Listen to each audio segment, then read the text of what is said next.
अस्सलाम वालेकुम। तो आज का हमारा सॉफ्टवेयर है जावा प्रोग्रामिंग। जावा प्रोग्रामिंग में आज हम करेंगे नॉर्मली, अब हमने लास्ट टाइम जो कैलकुलेशन वगैरह की थी वो तो नॉर्मली हमने सम सब मल डिव को ऐड करके और उसमें हमने एडिशन सब्ट्रैक्शन की थी, लेकिन अब जो हम यूज़ करेंगे उसको कहते हैं case break switch case break. ठीक है, हम ये देखेंगे कि हम जावा के थ्रू स्विच केस ब्रेक ये सब हम किस तरह अप्लाई कर सकते हैं। ठीक है, तो सबसे पहले क्योंकि मैंने जो आंसर है वो मेरे रिजल्ट स्क्रीन पे देना है तो मैंने यहाँ पे जावा इंपोर्ट कर दिया है, यानी जावा इंपोर्ट करेंगे तो ही हम रिजल्ट स्क्रीन पे लिख सकते हैं। उसके बाद जो मेरा जावा की हेडर फाइल होती है उसके बाद मैंने यहाँ पे सिंपल एक कैरेक्टर दे दिया है कि यानी एक कैरेक्टर है, यानी एक कैरेक्टर होता है मेरे अल्फ़ाबेट्स को जो है वो रिप्रेजेंट करता है, एक कैरेक्टर एज ए ऑपरेटर। ठीक है, अब इस ऑपरेटर को क्या कहते हैं, जैसे हम कोई भी फॉर्म फिल करते हैं, अगर हम इनकम्प्लीट फॉर्म फिल करते हैं तो वो मुझे बता देता है कि यहाँ पे आपने फॉर्म नहीं फिल किया, ये आपने डिटेल फिल करनी है। इसी तरह अगर मैं एक नंबर लिखूं तो दूसरा ऑपरेटर है कि यहाँ पे दूसरा नंबर लिखें, दूसरा लिखूं तो फिर तीसरा है कि अब आपने जो लिखा था वो ये था और जो आपका आंसर है वो ये है। इस तरीके के दो ऑपरेटर्स मेरे पास शो हो जाए।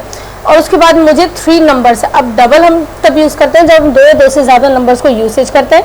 तो मैंने यहाँ पे लिख दिया है कि पहले एक नंबर आए यानी जो भी मैं लिखूँ, फिर दूसरा नंबर आए जो भी मैं लिखूँ, फिर रिजल्ट आए कि उसको मैंने क्या करवाया है, प्लस माइनस मल्टीप्लाई डिवाइड, उसके हिसाब से मुझे आंसर आ जाए।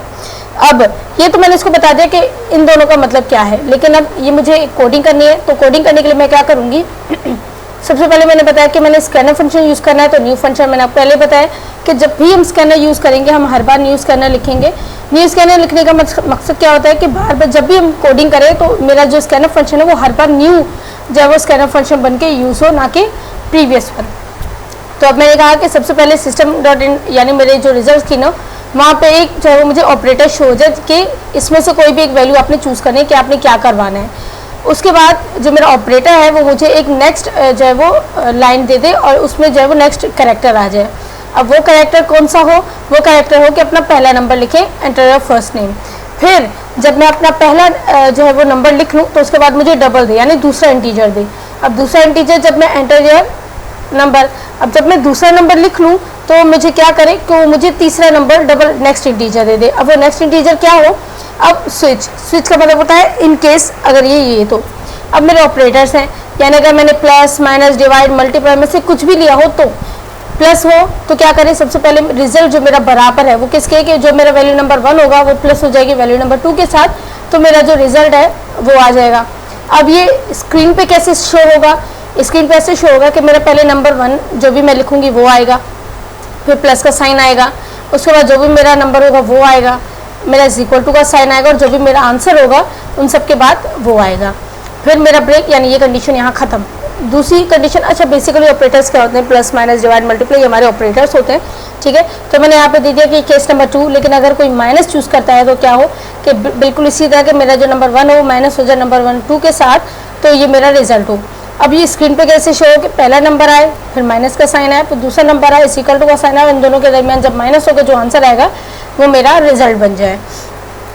इसी तरह अगर मैं मल्टीप्लाई चूज़ करती हूँ तो मेरा नंबर 1 मल्टीप्लाई नंबर 2 और वो मेरा आंसर बन जाएगा।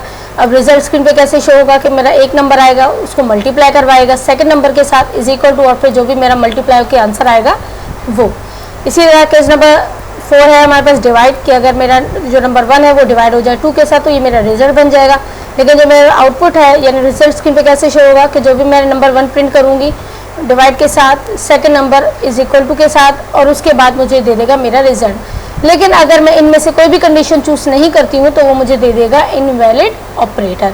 ठीक है, यानी प्लस माइनस डिवाइड मल्टीप्लाई के अलावा कोई ऑपरेटर नहीं होगा। तो अगर मैं कोई और for example comma semi colon colon इनमें से कुछ लगा देती हूँ तो ये मुझे देगा इनवैलिड ऑपरेटर, यानी आगे ये मुझे कोई मैसेज देगा ही नहीं कि आपने यहाँ पे नंबर 1 नंबर 2 जो है वो क्लिक करना है।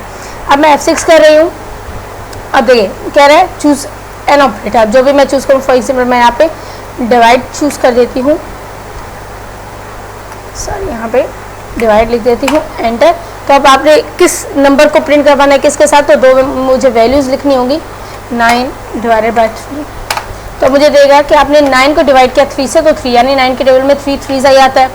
अगेन अब आप सोच रहे होंगे कि 0.0 क्यों आ रहा है, क्योंकि 0.0 तब आते क्योंकि यहाँ पे हमने जो फ्लोट का यूसेज नहीं किया इसलिए हमें 0.0 जो है वो देगा। ठीक है, उसका इशू नहीं होता, ये नॉर्मली हम दे रहे हैं एडिशन। वैसे जो ज़्यादातर हम ऑपरेटर्स यूज़ करते हैं वो बड़ी बड़ी कैलकुलेशंस यानी कैलकुलेटर वगैरह के लिए यूज़ करते हैं, तो उसमें हम जो है वो फ्लोट वगैरह को यूसेज करते हैं, क्योंकि अभी हम बिल्कुल बेसिक कर रहे हैं जावा, तो हम इस चीज़ को भी इग्नोर करेंगे, ठीक है। तो अब यहाँ पे है प्लस का साइन, तो मैं यहाँ पे प्लस का साइन दे देती हूँ, एंटर करती हूँ और अपने दो वैल्यूज़ कोई भी ऐड कर देती हूँ, ठीक है। तो अब इसने मुझे बताया कि 78 को प्लस करोगे 56 के साथ तो 134 मुझे आंसर आ जाएगा। अगेन F6 करती हूँ। अब मैं यहाँ पे कोई इनवैलिड ऑपरेटर दे देती हूँ, फॉर एग्जांपल अपोस्ट्रोफी, तो अभी मुझे देगा फर्स्ट सेकंड, अभी मुझे देगा इनवैलिड ऑपरेटर, ठीक हो गया। यानी ऐसा कुछ ऑपरेटर है ही नहीं जिसके थ्रू आपको प्लस या माइनस कुछ भी करवाया जाए। तो ये था हमारा लेक्चर जिसमें हमने नॉर्मली ऑपरेटर्स पढ़ा कि हम किस जावा प्रोग्रामिंग में ऑपरेटर्स किस तरह अप्लाई कर सकते हैं।